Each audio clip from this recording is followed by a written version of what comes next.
patnubay at gabay ng magulang ay kailangan sa mga batang manonood.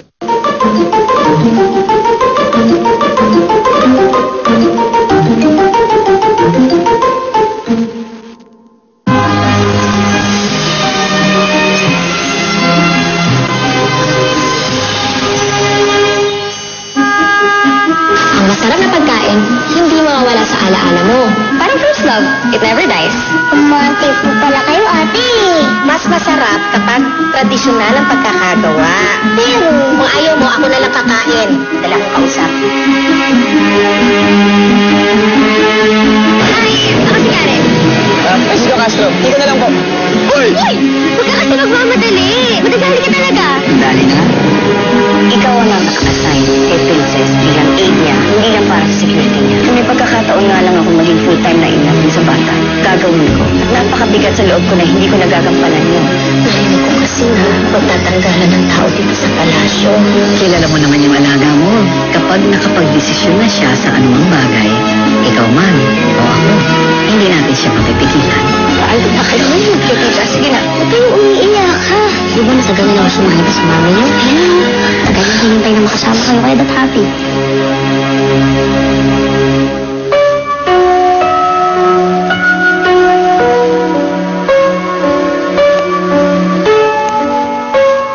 Good morning, Lolo Tomas.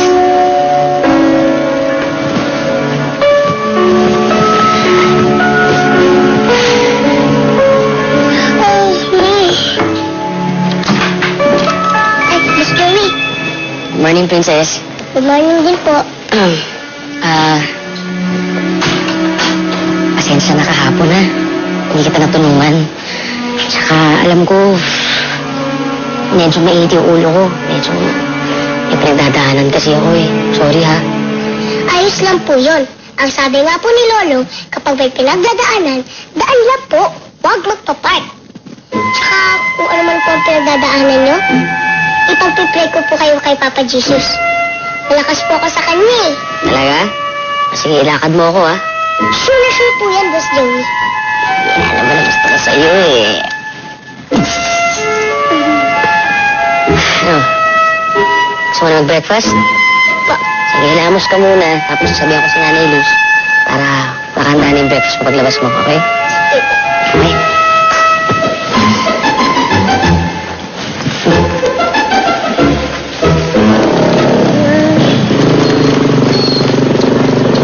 Ay, salamat po. Bakit di nyo manamit yung mga babae dito? Hindi ba sila nilalamig? Kita na kasi lahat eh. Alam mo yun? Pag nasa probinsya yan, nambahay sila ng mga magulang nila, sigurado ako dun. Alam mo, Kiko, yan kasi yung uso ngayon dito. Yung tinatawag nilang, in na style. Yung maganda. Eh, bakit ikaw? Hayaan mo na. Wala kasi akong panahon para magpaganda. Pero para sa akin, maganda ka.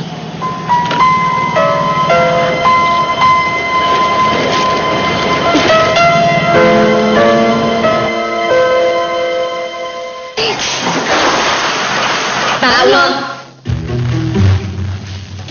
Aroscaldo yan, na may itlog ng pugo. Congee with abalone and sensory egg. Eh, aroscaldo din yun eh. Paano, Princess? Ha? Alam dito ang pipiliin mo. Sa akin, okay lang naman po. Lalagay ko muna sa net, tapos kainin mo na ng pag-uwi mo.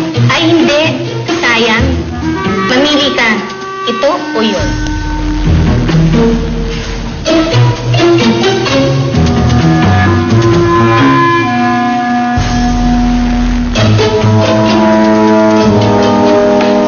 pareho na lang po.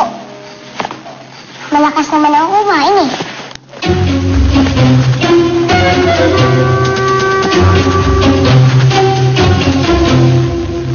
Alam mo, ikaw bolero ka. Ang lakas na, alam mo, sa tingin ko, mas maganda kapag wala ako. Uy! Wala to, akin na lang. Hindi bagay sa'yo, sa akin bagay. Ano sabi? Ako. Ikaw? Oo. Talaga? Oo, ako. Sigurado ba kayo? Huwag na lang kaya. Makukulitan pa sa akin yun. It's just a friendly gesture. Kung maisipin man siya, sa kanya na yun. Basta ikaw, napadaan ka lang. Oo nga, napadaan ka lang tapos naalala mo siya, nakita mo yan. Is that supposed to make you feel confident? American news. Exactly. Hindi. Ganon. Ganun. Nothing to lose.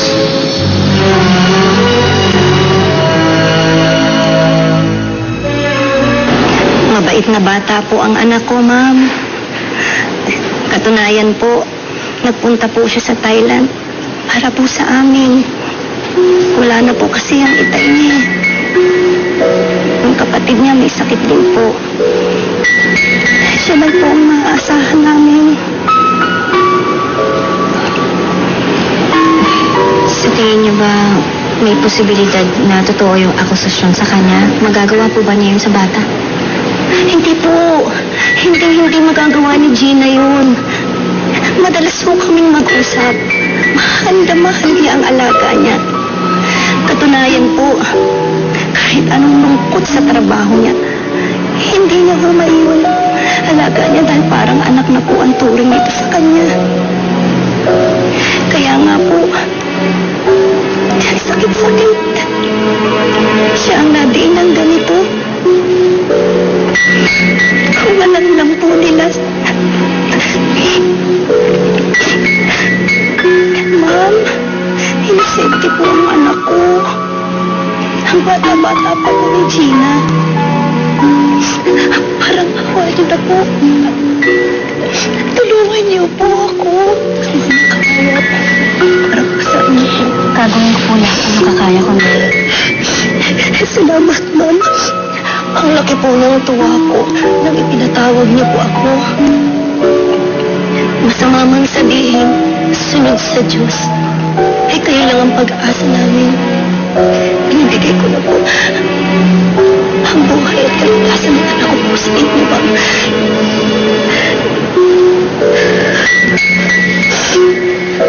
Ipinapangako ko sa inyo. Ibabalik ko ang anak ninyo.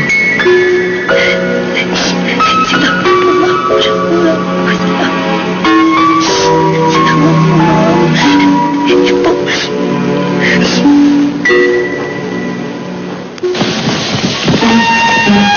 Oops! Sorry, not sorry. Oh, Princess, yung video greeting pa pala sa royal family. Don't forget!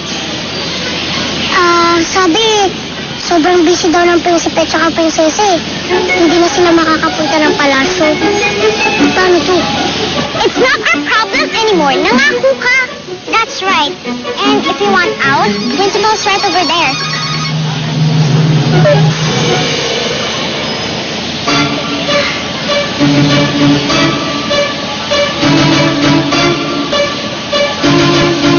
Ingat ka. I heard Mr. Torres is such a terror. Nambabaksak siya sa mga students na ayaw niya. And, most of all, ayaw niya yung mga students na nagsisinungaling.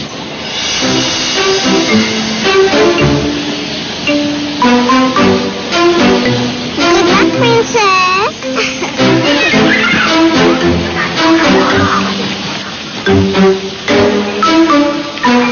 Hello? Arnel, bakit? Boss, pasensya na ha. Nag-aalala lang ako. Si Lola kasi ayaw kumain. Ayaw din uminom ng gamot. Ayaw makinig sa akin eh. Baka pwede niyo akong dalawin. Sandali. Teka, di ako makakapag-absent. Wala akong karelibo. Teka, paano ba to? Tawagan kita ulit, ha? Oh, chill. Hindi niyo na po kailangan mag-absent, Boss Joey. Sasama po ako sa inyo. Okay lang ba talaga sa'yo? Sandali lang yun, promise. Opo, excited na po ako makita si Lola. Thank you,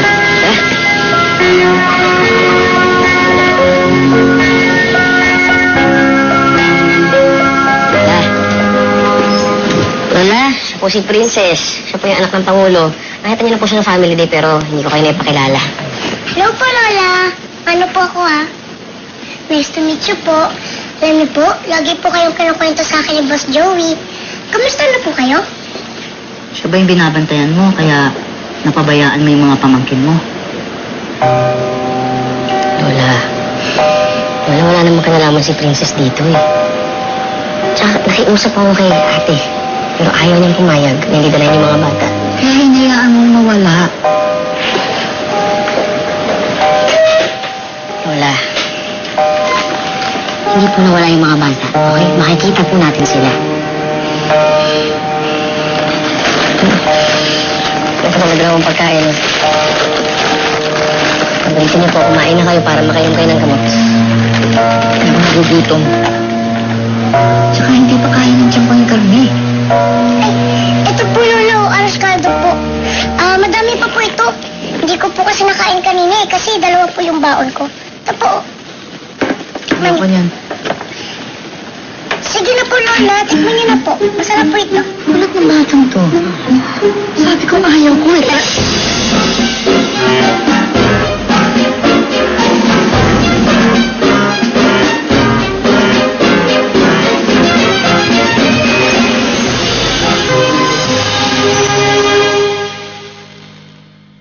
Luna! Ano ginawa yun? Sandali ko kuha ang pamunas, ha? Okay ka lang ba, princess? Okay lang po. Tingala.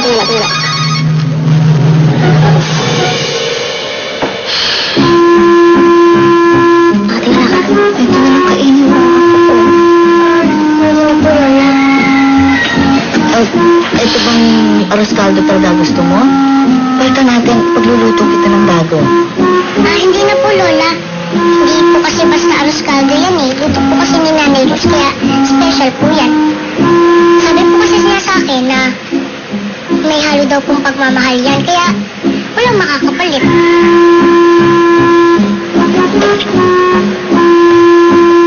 Parang yung mga apo niyo po, Lola. Sigurado po ako na para sa kanila, special din po kayo. At wala pong makakapalit sa inyo. Kaya dapat po, lagi kayong healthy para sa kanila. Sorry ha. Sorry na bigla lang ako eh. Louie, magpasensya ko na lang ako. Kasi nalulungkot ako. Hindi ako sanay na wala si Bako at saka si Ate. Lola, naintindihan ko naman po yun, eh. Sorry din po. Lola, hayaan niyo po, habang wala po yung mga apo niyo, dadalaw po ako lagi dito, ha? Oh, smile na po kayo, Lola. Bye!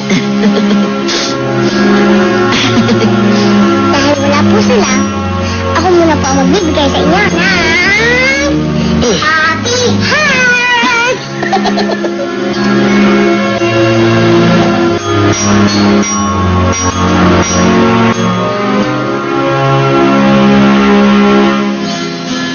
I'm so confused. Akala ko ba hindi pa siya ready? Bro, don't jump to conclusions. Oo nga, I'm sure kaibigan niya lang yun. Eh paano kung hindi? What if yun yung reason kung ba't hindi siya nagiging ready sa'yo? What if never talaga magiging ready dahil taken na? Why did you just ask her about that guy? Hanap ka na lang ng iba.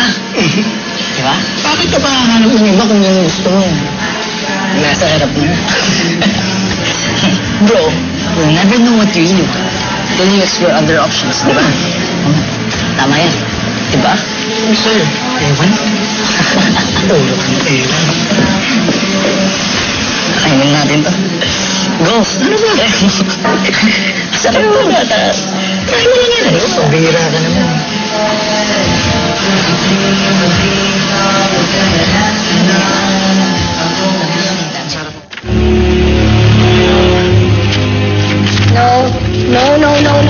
No, this will not stand.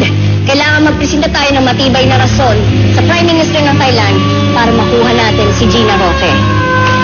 I want all of you to present the best case we can use to convince him to hand over Gina Roque to us. Explore all legalities, all angles, UN clauses, every possible reason. Understand? Understand? Yes, madam.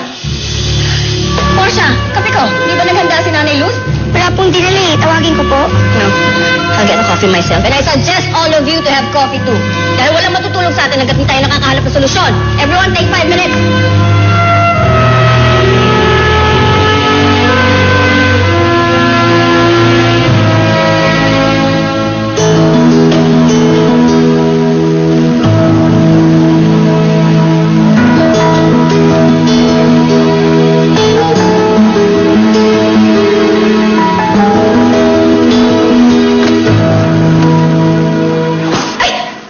Nakakagulat naman kay Nanay Luz.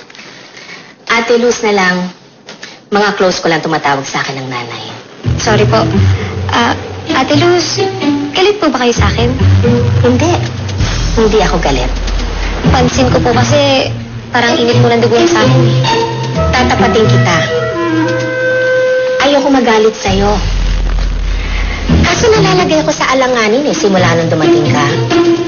Alam mo, pinaghirapan ko kung nasaan ako ngayon. At hindi ko alam kung saan ako mapupunta kapag mawala ako sa tabi ni Lola. Pasensya na po. Hindi ko po sinasadya. Wala naman po akong intensyon na palitan kayo eh. Yun ang ginagawa mo eh. Hindi ko naman po pinipilit sa sarili ko. Alam mo, simula nung dumating ka dito, nung wala na ako ng papel, lahat na lang nagbago dahil sa'yo. Nanay Luz, tama na.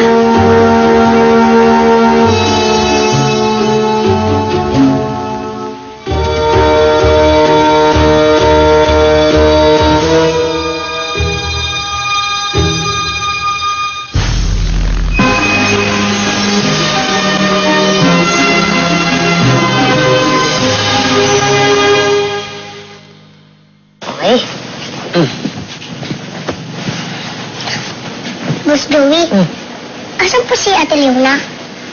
Ay, nasa meeting pa si Madam. Pero sigurado ako sisilipin ka nun mamaya. Pero tulog ka na, ha? Okay po. Princess. Salamat nga pala sa ginawa mo kanina, ha? Sa totoo lang, kung di dahil sa'yo, siguro hindi ko malalaman kung ano nangyayari kay Lola. Parang nga mas nakikinig pa siya ngayon sa'yo kaysa sa akin Maliit na bagay. Ako nga, siguro. Kaya ganun katigas yung ulo ni Lola dahil tanda na rin. Ganun po ba yun? Kapag matanda na, ibig sabihin hindi na pwede magkamali? Oo nga naman. Hindi, dahil lahat tayo nagkakamali. Naman po pala eh. Hayaan niyo na po si Lola. Huwag po kayo malungkot, Boss Joey. Dadalawin po natin siya natin. Promise. Ano? Boss Joey, isa lang ang kailangan niyo dyan. Happy hugs! Uy, sige. Ito.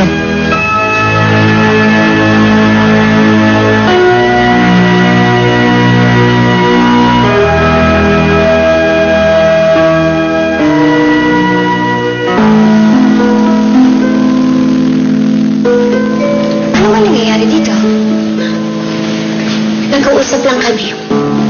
Nag-uusap o nagtatalo? Meron bang nagawang mali si Elise? Wala. Walang mali. Kung ganun, bakit ka nagagalit? Kasi naninibago ako. May mga bagay na dapat ako magawa pagkatapos sinaagaw niya. Ginagawa ko lang naman po ang trabaho ko, Madam. Tama ba siya, Nay? Oo, pero yun sana intindihin ganun. Walang problema. Sa lahat ng tao dito, ikaw ang dapat tumulong sa kanya. Kaya hindi mo siya dapat sigawan o husgahan. Wala akong nakikitang rason para umasal ka ng ganito, Nay. I'm so disappointed. Hindi ko ito inaasahan sa'yo.